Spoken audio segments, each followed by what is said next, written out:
Tome o vosso assento, por gentileza. Quero cumprimentar a todos com a paz do Senhor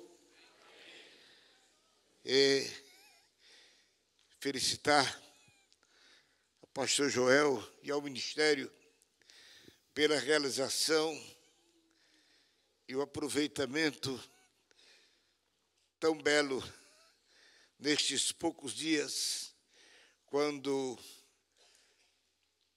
ensinamos a palavra de Deus, escola bíblica, quando comemoramos 28 anos do início desse trabalho e, junto com as nossas irmãs de fé, as mulheres de fé, que prestam um trabalho tão profícuo na Igreja do Senhor.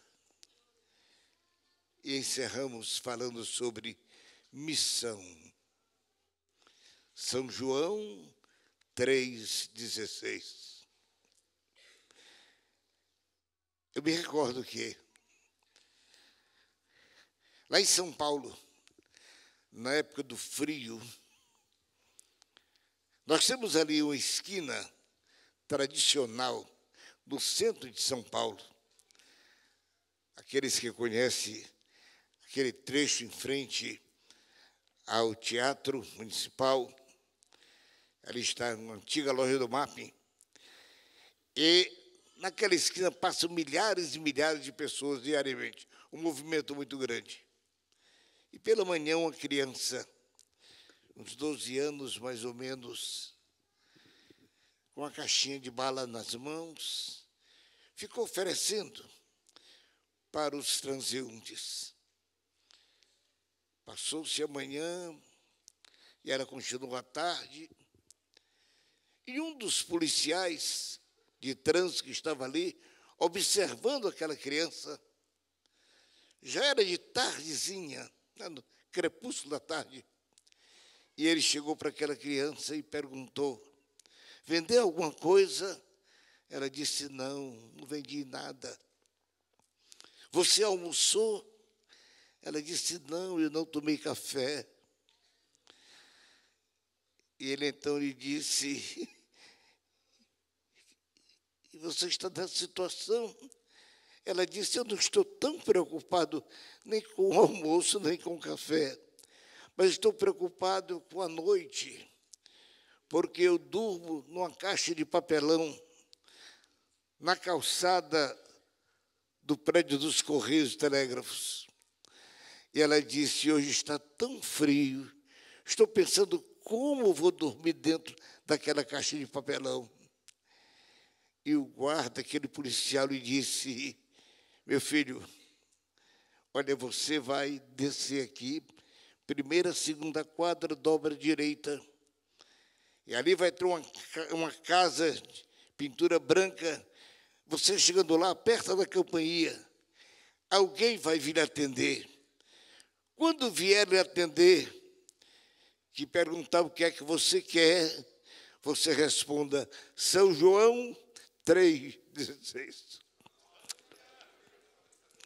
Aquela criança obedientemente foi.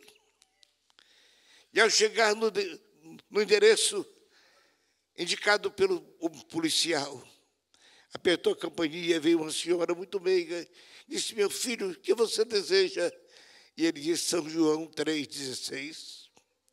Ela abriu a porta, sorridente, abriu aquele portão e disse: entre. Ela abriu a porta da casa e disse: entre. Já estava frio, já tinha o seu corpinho gelado.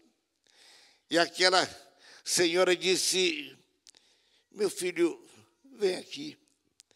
Trouxe-lhe um jogo de toalhas, lhe trouxe uma roupinha nova e disse: olha, você vai entrar aqui nesta banheira e vai tomar o seu banho, e depois veste essa roupinha nova e olha a toalha, que o sabonete. E a criança, obedientemente, entrou naquela banheira e pensando: nunca tomei um banho de banheira. Mas o que está acontecendo? Não estou entendendo. A única coisa que mandaram dizer foi João 3,16, e é só isso que eu disse. E ele tomou o banhozinho dele, vestiu a roupa nova, usou sabonete muito tempo que ele não usava. E aquela senhora lhe trouxe a mesa, ele deu um jantar. E ele pensava, eu estou comendo, mas por quê? São João 3,16. Terminado o jantar, aquela senhora lhe chamou e disse, aqui tem uma caminha para você, aqui está um cobertor, aqui, olha, você vai dormir aqui. E ele então agradeceu, deitou-se, ficou pensando, mas por que tudo isso? São João 3,16.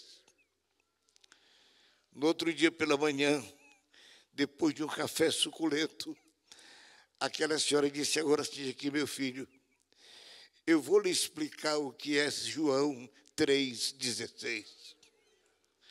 Querida igreja, meus companheiros, eu e você, nós estamos aqui porque João 3,16, aleluia, cumpriu-se na nossa vida. A grande dádiva do céu, o Filho unigênito do Pai, experimentou o patíbulo da cruz. Hoje nós podemos dizer com um sorriso de alegria, nós vamos comemorar nessa noite a morte, mas com alegria podemos dizer, ele ressuscitou, está sentado à destra do Pai. Queridos, eu não devo ser muito prolixo, mas queria convidá-los para a leitura de 2 versículos. Primeiro que se encontra no livro de 2 Samuel, capítulo de número 15. Segundo livro de Samuel, capítulo de número 15, o versículo de número 30, assista, está escrito.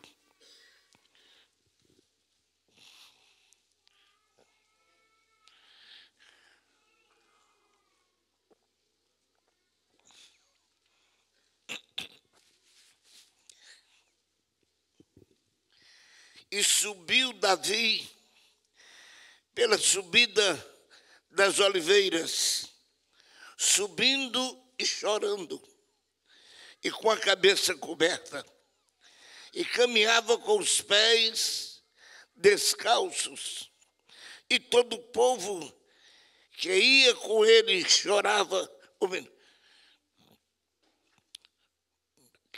todo o povo que ia com ele cobria cada um a sua cabeça, subiam chorando sem cessar. Continue com a sua Bíblia aberta.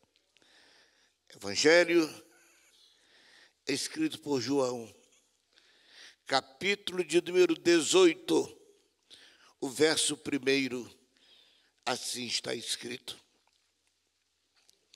Então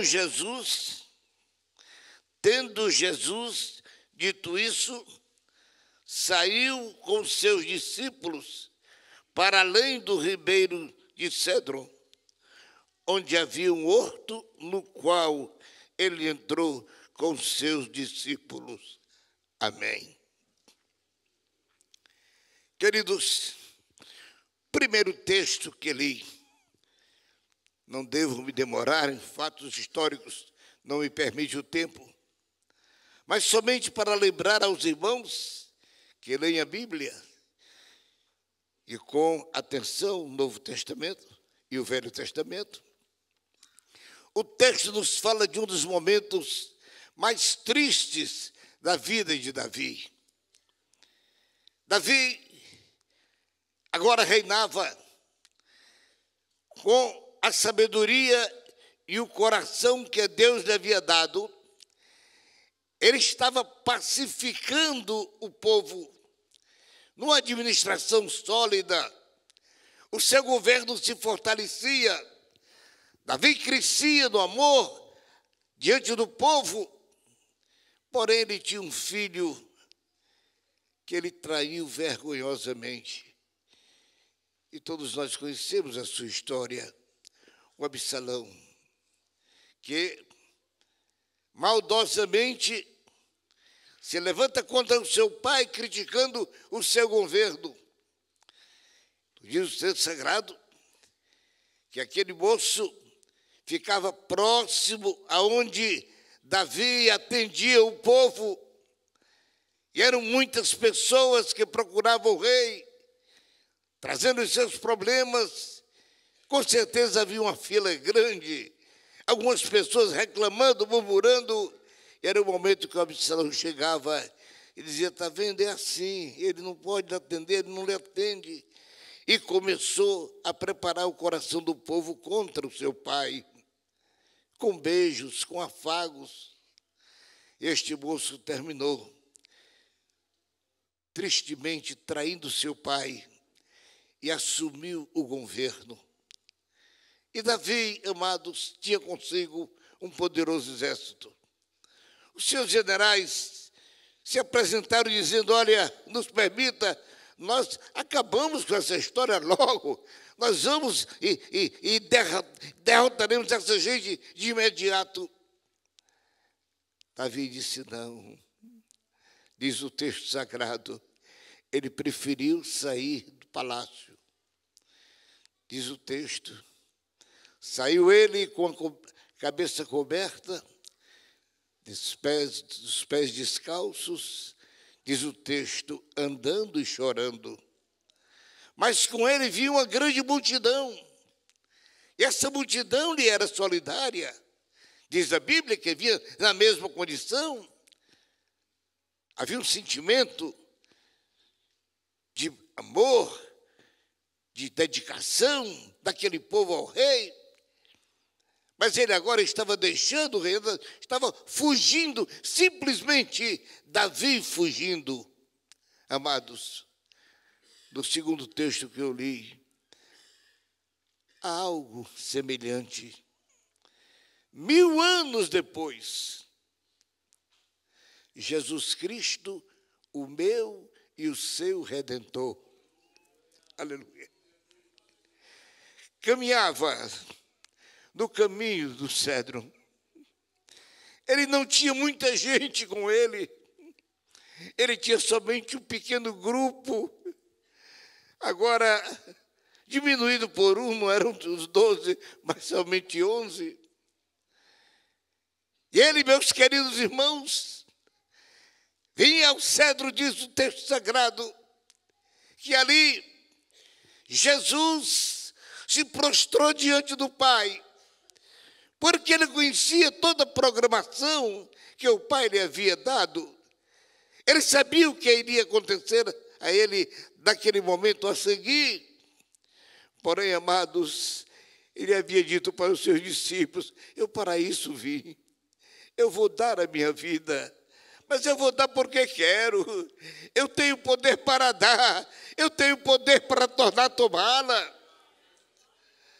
Jesus, queridos, caminha ao monte do cedro, queridos, e ali chegando, entendo que já fosse noite da quinta-feira, quando chega um pequeno grupo de soldados na companhia do Judas.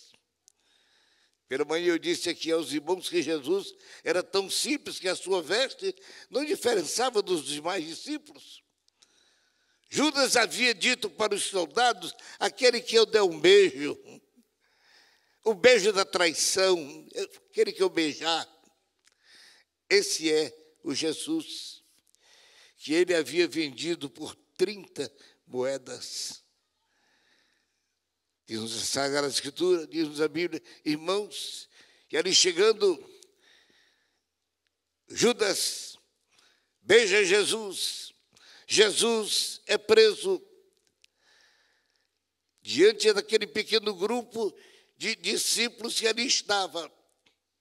Mas as consequências da prisão e as ameaças eram tamanhas que, pouco a pouco, um a um, foi embora.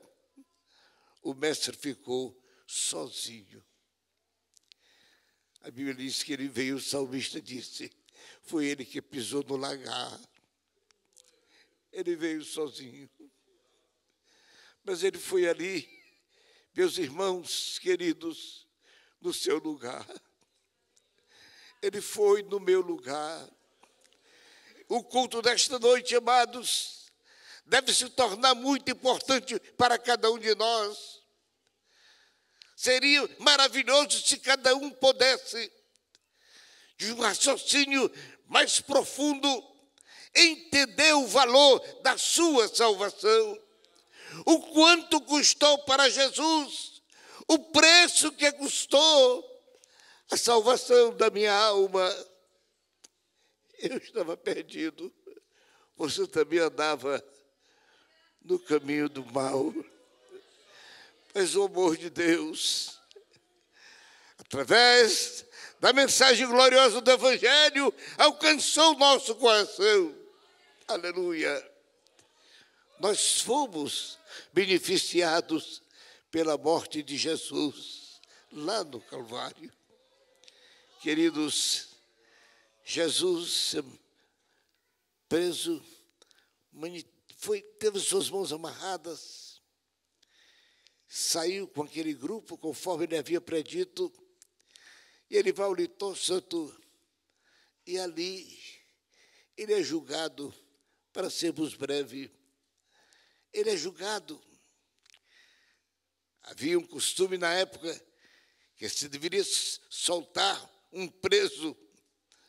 No caso, diante deles alguém que era malfeitor, mas naquele instante, por insuflação daquele que liderava, eles pediram que soltasse a Barrabás e a Jesus fosse crucificado. Mas ele disse, eu para isso vim.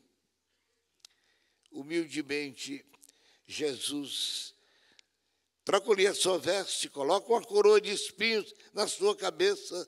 Irmãos, eu começo a pensar, amados, um dos dias mais comoventes da minha vida, o dia que eu fui pela primeira vez lá, irmãos, na sepultura de Jesus. Não aquela da cidade, aquela de mentirinha, aquela é fake news.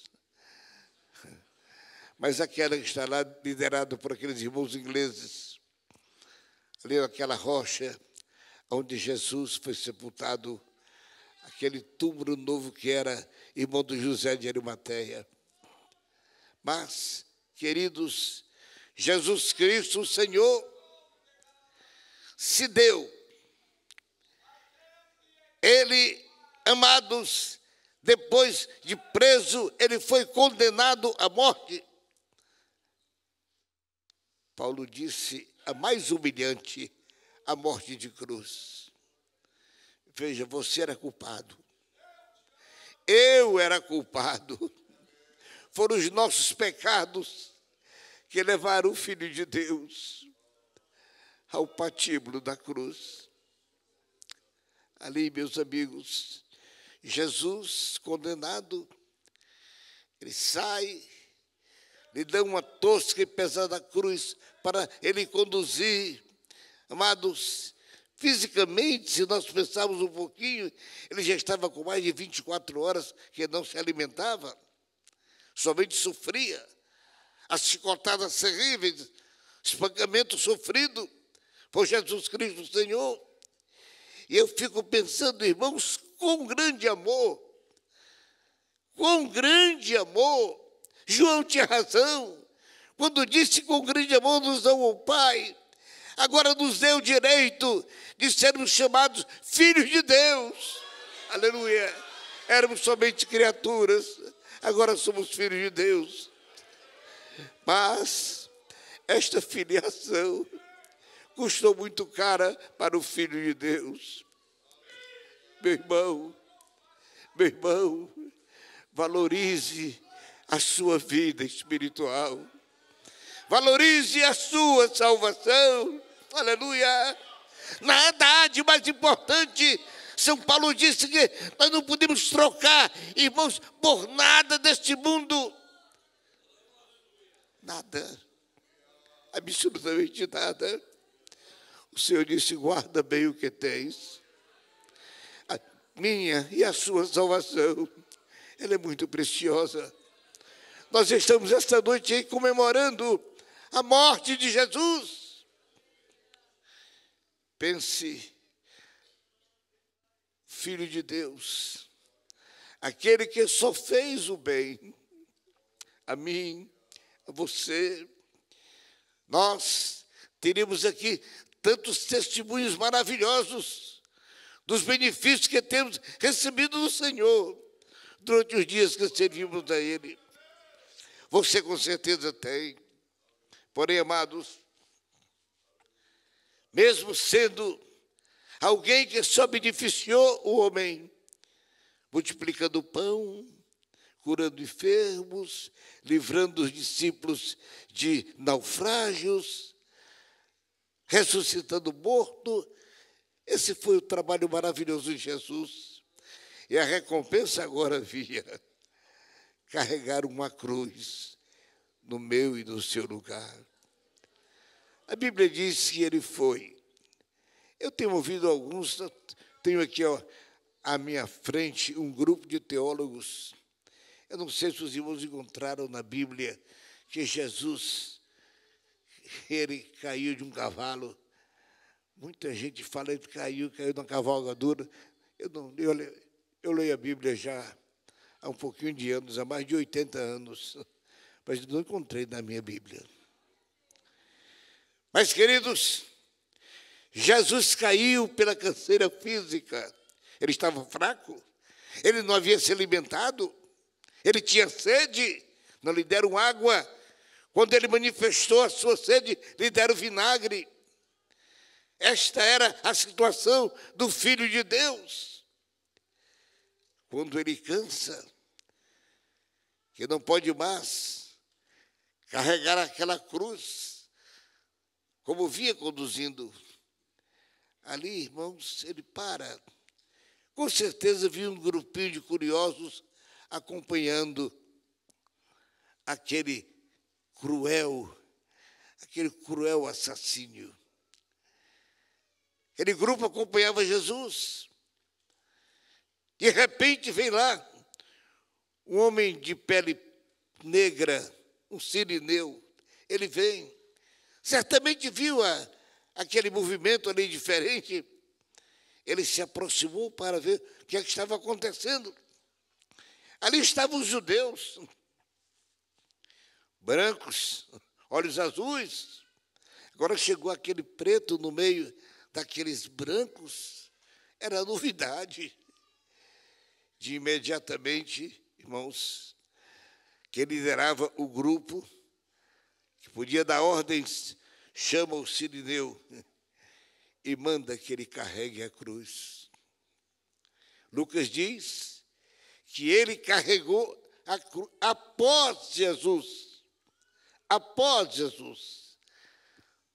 Parte do cruzeiro mais pesada estava sobre os seus ombros. O sirineu, Simão, conduziu a cruz lá no finzinho, era mais leve para carregar. Quando eu leio isso na Bíblia, irmãos, eu glorifico ao meu Senhor, porque o seu ministério não mudou.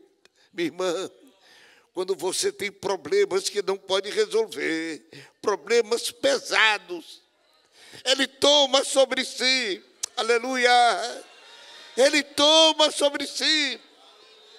Ele nunca vai deixar de nos ajudar e nos ajudar perfeitamente. Ele permite só que nós carreguemos a parte mais leve. Glória a Deus.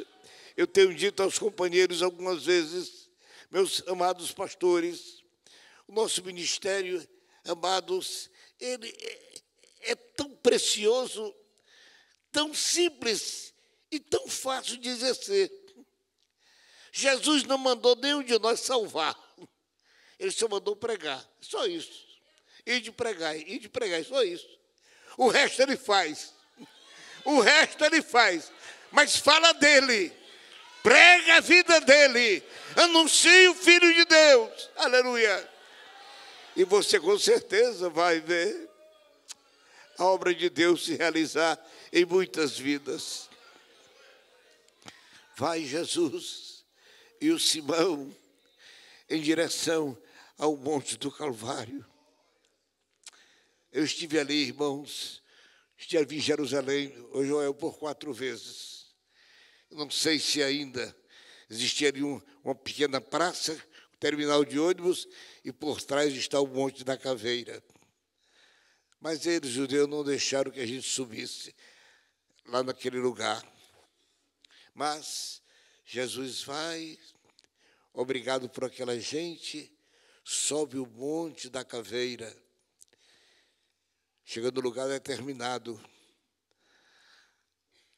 a cruz do Senhor estava ao chão. Certamente o sirineu suspirou e disse: bem, o meu trabalho, a minha tarefa foi até aqui. Mas a de Jesus não. A mais pesada tarefa de Jesus ia começar agora. Era agora. Ele não foi, meus queridos irmãos, obrigados. Ele foi porque quis. Ele disse: eu dou porque quero. Ele deita-se naquela tosca cruz.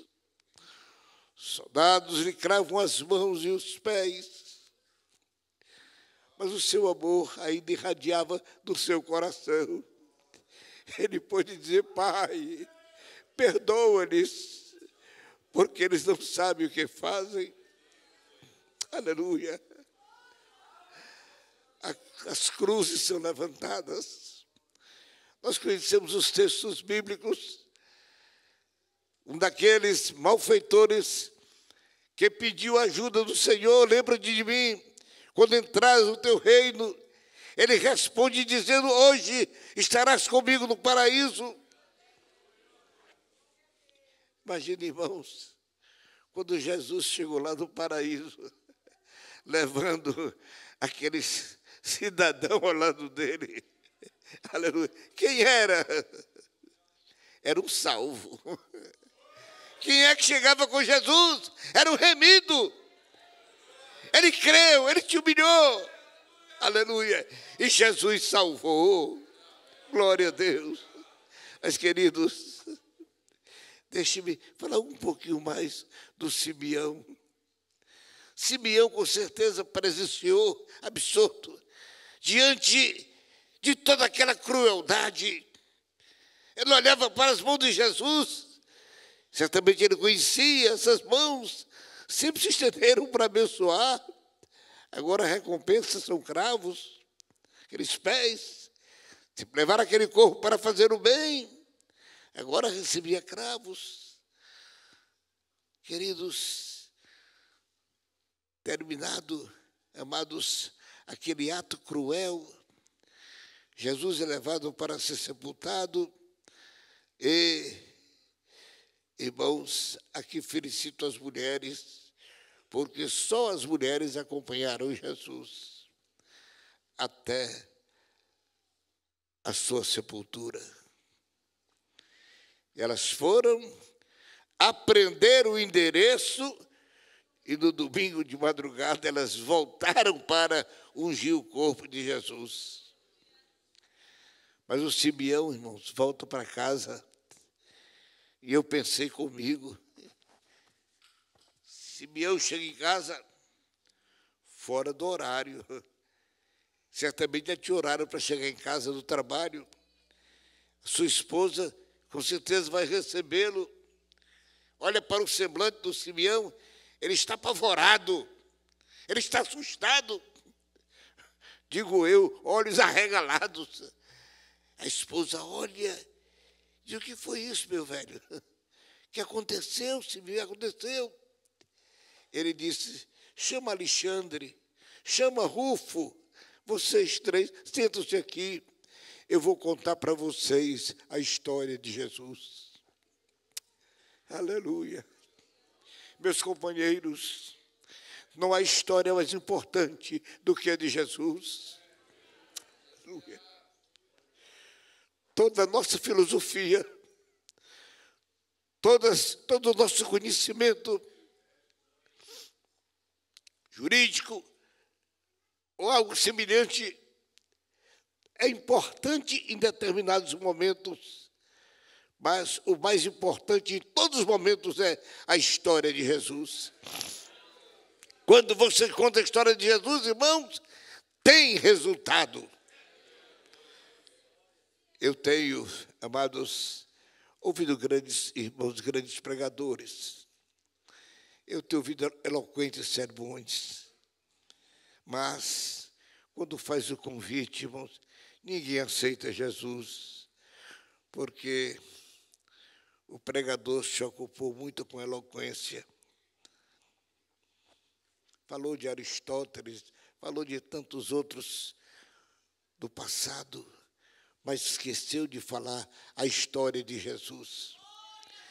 Meus irmãos, eu fico pensando o plano de Deus na vida do Simeão. Aquele pobre agricultor, ele tornou-se, irmãos, presente na história de Jesus. Mas o que foi que uniu Simeão a Jesus? Foi a cruz. Foi a cruz que trouxe Simeão para perto de Jesus. E Jesus disse: tome a sua cruz, tome a sua cruz e siga-me. Aleluia. Simeão, amados, conta a história de Jesus. Eu estou terminando, mas quero lembrar a vocês, mais tarde, quando Paulo escrevia sua carta aos Romanos, lá no capítulo 16, quando ele faz ali aquela citação daquela relação de 26 nomes de cooperadores que lhe ajudaram. Nos diz a Bíblia que lá no meio das saudações, ele diz: olha, saudai a Rufo. Quem era Rufo? Era filho de Simeão. Saudai a sua mãe. E minha mãe, dizia Paulo. Se fora hoje, irmã Meibel, ela estava dirigindo o círculo de oração. Aleluia. Mas aquela mulher também se notificou, porque com certeza ela nunca se esqueceu da história de Jesus. O Simeão, irmãos, contava para os filhos aprenderam.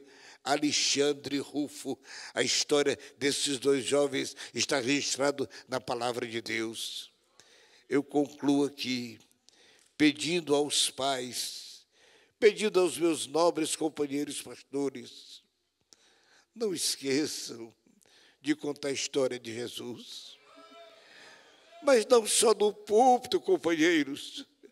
Conta a história de Jesus lá em casa, junto com a esposa, junto com seus filhos.